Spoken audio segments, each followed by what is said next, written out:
Bonjour Roland, merci d'avoir accepté ma proposition d'interview. Bonjour Stéphane. Donc vous êtes les descendants des frères Montgolfier, énorme patrimoine français et même international. Donc frères Montgolfier qui ont effectué le premier vol aérostatique de l'histoire en 1783 à Versailles, si je ne me trompe pas. Ouais, oui, disons que ça a commencé le 4 juin 1783 à Annonay. Annonay, d'accord. Alors, je me présente, je m'appelle Roland de Montgolfier. Voilà, j'ai 83 ans. J'ai été papetier toute ma vie. Toute ma carrière professionnelle a tourné dans le papier, papeterie familiale. Et accessoirement, je fais aussi de la montgolfière. Voilà. Ah oui, d'accord. Vous continuez à perdurer le savoir-faire Voilà, sur je ce. vous raconterai ça tout à l'heure. Génial. Ouais, ouais, on va en parler parce que vous avez fait Voilà. aussi, vous êtes monté aussi je crois, en 2023, mais on va en parler tout à l'heure. Pour vous, les frères Montgolfier, déjà pour commencer, qui sont-ils? Que représentent-ils pour vous? Alors, les frères Montgolfier, je suis descendant donc de cette famille. Le père des inventeurs Joseph-Étienne de Montgolfier s'appelait Pierre de Montgolfier. Et Pierre de Montgolfier a eu 16 enfants. Waouh, 16. L'aîné C'est des énorme. garçons s'appelle Jean-Pierre. Et moi, je descends de l'aîné des garçons, donc Jean-Pierre, septième génération. Alors, Joseph et Étienne sont dans les derniers de la fratrie.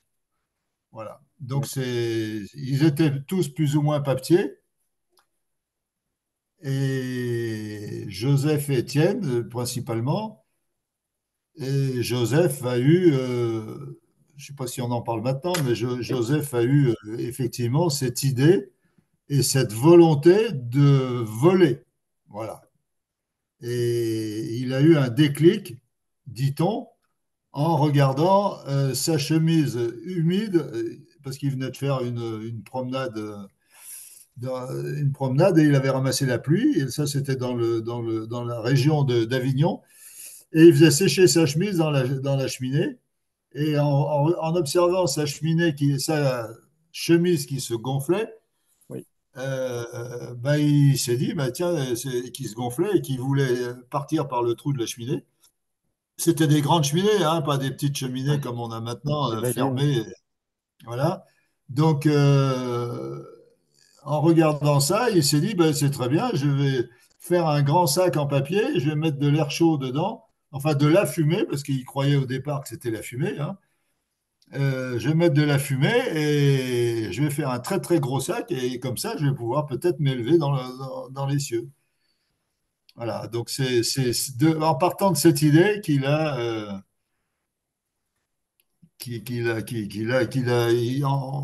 en mettant au point tout ça, et qu'il a réussi à faire voler un ballon avec de l'air chaud.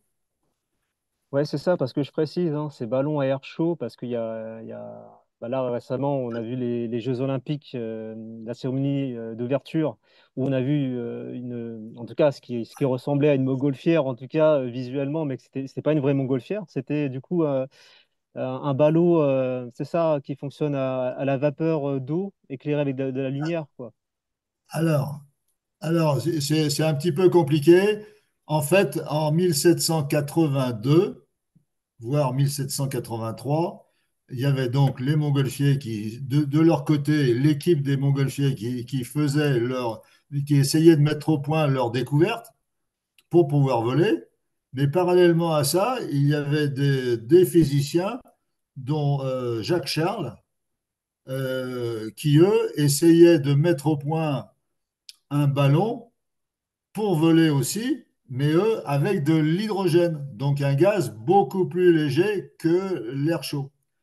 Donc, avec moins de volume, on arrive à faire voler une même charge.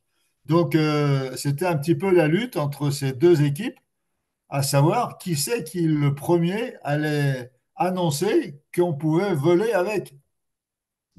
Et voilà, donc les montgolfiers sont passés par beaucoup d'étapes. La première étape, c'était de démontrer devant la famille Montgolfier, parce que le père, Pierre de Montgolfier, était assez autoritaire et voulait, voyant ses enfants, deux de ses enfants faire ces élucubrations, euh, distraire beaucoup de matière, de papier et de tissu, hein, pour pouvoir faire leur montgolfière, passer beaucoup de temps sur leur truc, il commençait à être inquiet, quoi. Donc il a dit, vous allez me faire une démonstration devant toute la famille et on va valider, savoir si on continue ou si on ne continue pas. Donc le 14 décembre 1782, à Vidalon, dans la papeterie familiale, ils ont fait une démonstration de ce ballon, d'un petit ballon qui devait faire 400 ou 500 mètres cubes, je ne sais plus exactement, qui est monté à 500-600 mètres de haut et qui a atterri dans la campagne sur la commune d'Annonay. Donc ça s'est bien passé. Donc le père Pierre de Montgolfier a donné l'autorisation de continuer. Donc ils ont continué leur recherche. Toujours l'objectif c'était de faire voler quelqu'un. Là c'était simplement une enveloppe, faire voler quelque chose, mais sans personne dedans, hein. Oui, Donc c'était juste pour démontrer que l'air chaud pouvait soulever au moins la charge du ballon, quoi. énorme. Alors, donc, ils ont fait pas mal d'essais. Tout ça, ils étaient un petit peu obligés de se cacher parce que les gens pensaient qu'ils étaient quand même un petit peu frappés par le diable ou par je ne sais pas qui, parce qu'ils jouaient avec le feu, ils Ouais, voulaient faire voler sur ce truc. Et il faut se mettre dans le contexte, hein, de l'époque. Aujourd'hui, on s'autorise à faire n'importe quoi, n'importe quand, n'importe comment. Mais là, c'était quand même inquiétant. Donc, ils faisaient leurs expériences et le 4 juin 1783, ils étaient prêts pour faire voler toujours une montgolfière sans personne dedans à Annonay le 4 juin 1783 devant les États généraux du Vivarais, qui sont les conseillers généraux de l'époque, hein. Et donc, tout ce beau monde était rassemblé place des Cordeliers à Annonay, la place centrale d'Annonay. Ils ont chauffé leur ballon. Le ballon est bien parti comme il faut. Ça a été un succès. Donc voilà, ils envisageaient après les étapes suivantes, c'est-à-dire d'aller voir la cour à Paris, d'aller voir le roi Louis XVI pour demander l'autorisation de faire voler des personnes. Et là, d'accord. le roi n'a pas accepté tout de suite de faire voler des personnes parce qu'il pensait que c'était un peu farfelu leur affaire et que ça pouvait salir l'image du roi. Donc il a dit, bon, bah, écoutez, ok, on va faire voler quelque chose, mais avec des animaux. Donc ils ont choisi de faire voler un mouton, un coq et un canard, et ça à Versailles, devant la cour. Et ça s'est hyper bien passé. Donc le ballon est bien parti comme il l'avait prévu. Il a atterri dans les bois de Versailles. Sur les trois animaux, il y a quand même le coq qui s'est fait casser une patte par le mouton à l'atterrissage, parce que bon, bah, ils n'étaient pas parqués dans leur boîte, chacun dans leur boîte, ils étaient dans une nacelle, un petit peu chacun, tout ça les uns à côté des autres, et à l'atterrissage, bon, bah, c'était un peu mouvementé. Mais les animaux avaient toujours une bonne attitude et ne semblaient pas affectés d'avoir fait ce vol plané imprévu pour eux. Oui, Voilà, donc là, fort de toute cette expérience, donc ils ont toujours insisté pour pouvoir faire voler des hommes parce qu'ils avaient déjà des gens qui étaient prêts à faire le vol, pas les montgolfiers, mais à faire ce vol. Et donc, il a fallu un peu de temps parce qu'il a fallu faire un ballon beaucoup plus gros et ainsi de suite. Ce ballon a été réalisé à Paris par des amis des montgolfiers qui s'appelaient Révillon, qui avaient un atelier de papier peint pour les belles demeures et les châteaux. Donc, ils avaient l'habitude de peindre des grandes surfaces. Donc, et ces expériences de ce ballon se passaient dans la cour de l'entreprise Révillon. Donc, ça pouvait pas mieux être. Ça pouvait pas mieux être. Donc, ils ont fait des expériences et du ballon en captif pendant plusieurs fois. Et là, il y a Joseph de Montgolfier qui a volé une fois, là. D'accord. Voilà. Non, c'est Étienne qui a volé, pardon. Étienne. Étienne de Montgolfier a volé, mais le père n'était pas très enthousiaste de voir voler ses enfants, là. Bon, D'accord. donc, tout ça, ça a pris un peu de temps. Donc, Versailles, c'était en septembre 1783.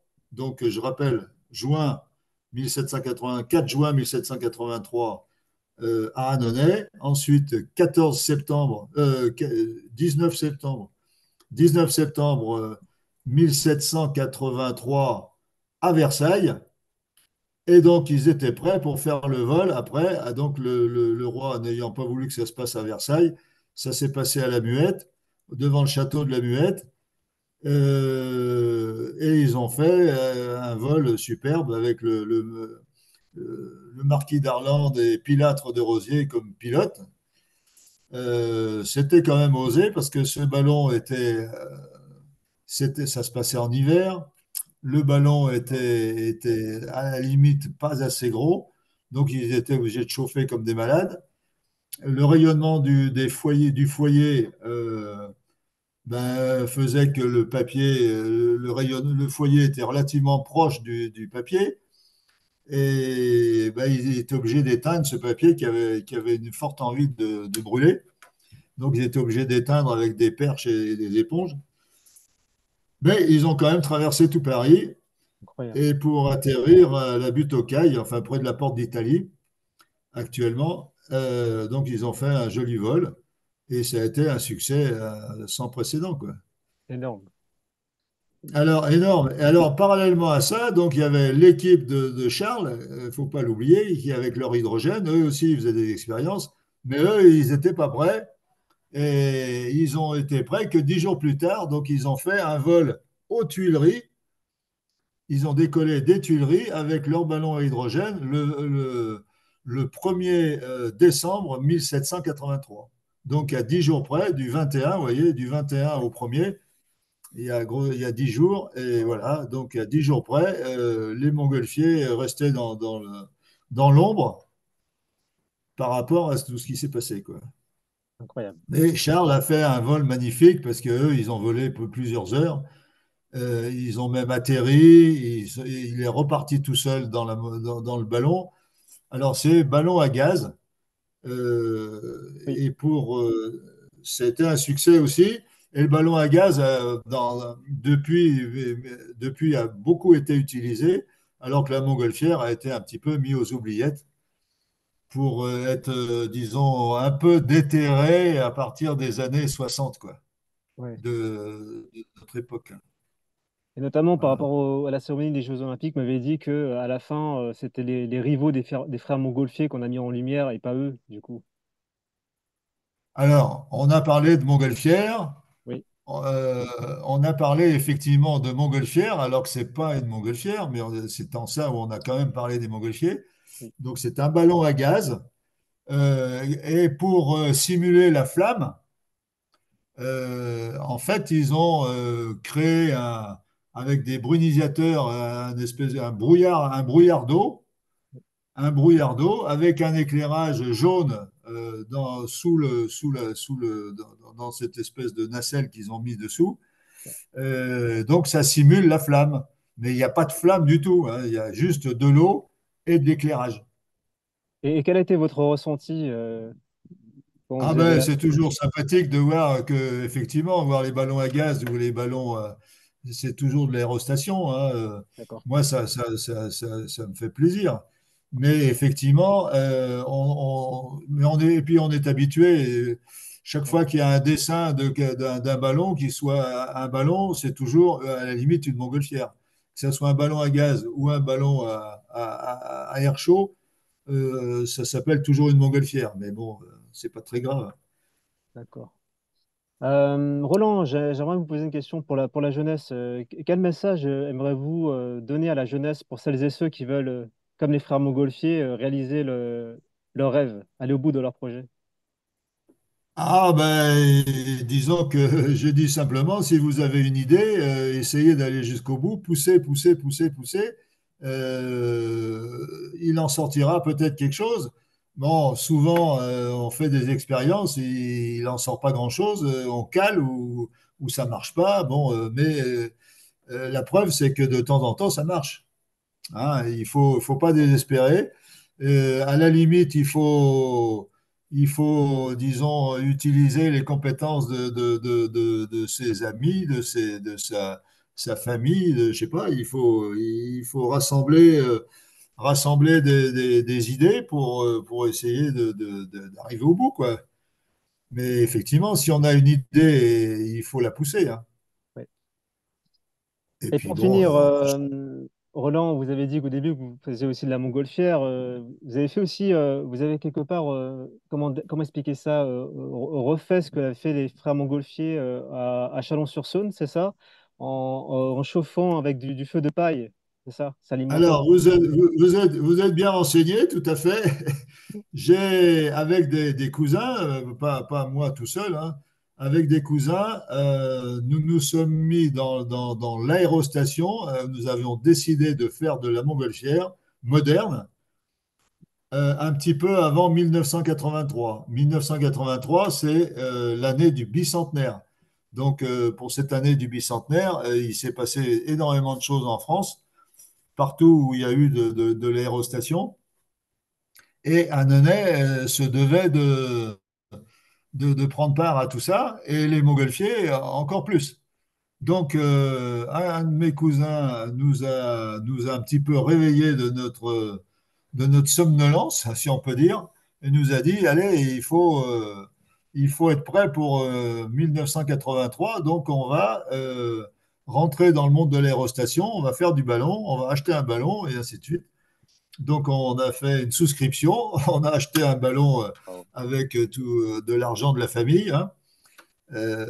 Voilà. Et on s'est initié, on est rentré dans le monde très fermé de l'aérostation, parce qu'il n'y en avait pas beaucoup qui en faisaient dans les années 70, hein.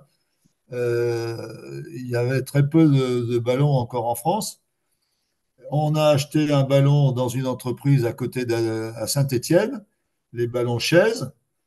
C'était le numéro 3 ou le numéro 4, hein, qui fabriquait.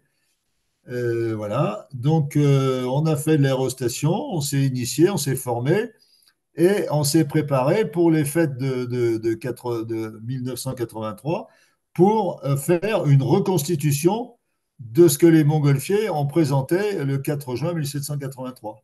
Donc, on a fabriqué effectivement des montgolfières en papier qu'on a construit nous-mêmes. On a fait nos expériences, mais ils avaient déjà fait beaucoup de choses, les Montgolfiers. Donc, on a simplement recopié ce qu'ils ont fait. On a vérifié que ça fonctionnait bien. Et le 4 juin 1783, ben, ces ballons ont décollé de la place des Cordeliers à l'identique, chauffés à la paille. Alors, effectivement, les matériaux n'étaient pas tout à fait les mêmes parce que bon, il faut imaginer à l'époque, ils fabriquaient du papier à la main, donc c'était des feuilles Ouais. qui contrecollaient sur du tissu pour Donc, donner ok. la rigidité et puis faire ces fuseaux qui faisaient quand même qui faisaient 10 mètres de long, 10, 15 mètres de long, suivant les tailles. Et donc, nous, on avait des bobines de papier, donc on avait des fuseaux d'un seul coup, quoi. Mais Incroyable. pour faire bien les choses, on l'a quand même contrecollé avec du tulle. Il y avait quand même un aspect textile sur notre produit. Voilà, D'accord. donc on a fabriqué ces montgolfières et qu'on représente tous les ans depuis 1983. Tous les ans, on fait à Annonay une reconstitution Ah, costumée, comme à l'époque, chauffée à la paille, et on lâche ce ballon dans la nature. Ça se passe en général bien, voilà, il n'y a pas de problème. d'accord. Super. Tous C'est vers. les, tous les ans. Alors, exceptionnellement, Ouais. on peut faire ces expériences ailleurs qu'à Annonay, quand ça nous est demandé pour des raisons bien précises. Il faut qu'il y ait du monde, il faut pouvoir le montrer au monde, surtout au monde de l'aérostation, qui font de l'aérostation, il y en a beaucoup qui ne savent pas très bien comment ça s'est passé à l'origine, quoi. D'accord. La Et donc, montgolfière moderne aujourd'hui et le ballon à air chaud ouais, gonflé à la paille, il y a rien à voir, quoi. rien à voir. Et du coup, à Nonès, c'est vers quelle période ça se passe? Vous avez les mois? Vers quel mois ça se passe, cette Le représentation? 4 juin 1783. Ah, notre rassemblement, Ouais, tous les ans. le- C'est vers quand? notre rassemblement tous les ans, c'est alors normalement c'est le week-end qui suit le 4 juin 1700 le 4 juin 4 juin. de D'accord. chaque année. Ouais. D'accord. La municipalité souhaite que s'il y ait quelque chose le début juillet. Donc, D'accord. c'est un peu compliqué. On est en train de se caler avec eux pour savoir que si on maintient le début juin ou si, qu'est-ce qu'on fait exactement. C'est compliqué mais on trouvera une solution. On pourra peut-être continuer à faire notre reconstitution au début juin, et puis on fera notre rassemblement des animations montgolfières début juillet. Voilà. Super. Bon, bah, en tout cas, Monsieur Roland, merci beaucoup pour ce moment de partage. Et comme je dis toujours, l'aventure continue. Mais oui, l'aventure continue et il y a encore plein de choses à découvrir. Quelquefois des choses simples, hein. Tout à fait. Merci Voilà. encore. Allez, au revoir. Au revoir.